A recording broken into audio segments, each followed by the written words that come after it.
प्रस्तुत प्रसंग हमने अनिर्वचनीय व्यक्तित्व पाठ्यक्रम 2 से लिया है।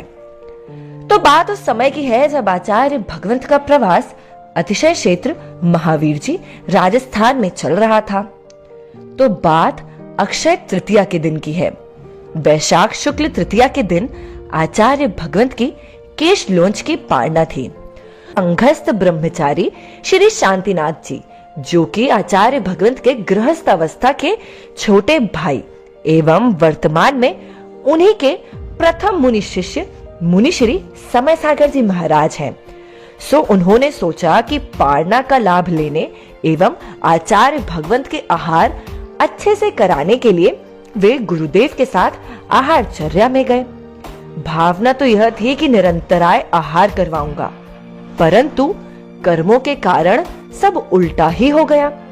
और दोस्तों, ब्रह्मचारी भैया जी के हाथ से ही शुरुआत में ही एक लंबा काला बाल गुरुदेव की अंजलि में आ गया और आचार्य भगवंत मुस्कुराए और अंतराय मान का यह देखकर ब्रह्मचारी जी अत्यंत दुखी हो गए। और दोस्तों, उस दिन ब्रह्मचारी जी ने भी बिना आहार लिए भी उस चौके से वापस आ जाते हैं।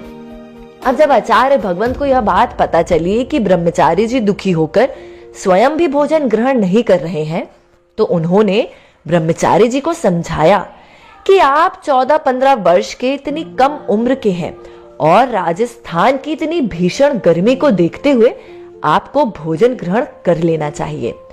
तो दोस्तों, गुरुदेव के समझाने पर मुनिश्री तो चले गए भोजन ग्रहण करने के लिए, परंतु गुरुदेव ने यह सोचा कि इससे अच्छा कर्मों के निर्जरा का साधन नहीं मिलेगा और उन्होंने स्वयं निर्जरा का साधन आया हुआ जानकर प्रसन्न भाव से अपने आवश्यकों में गुरुदेव मग्न हो गए।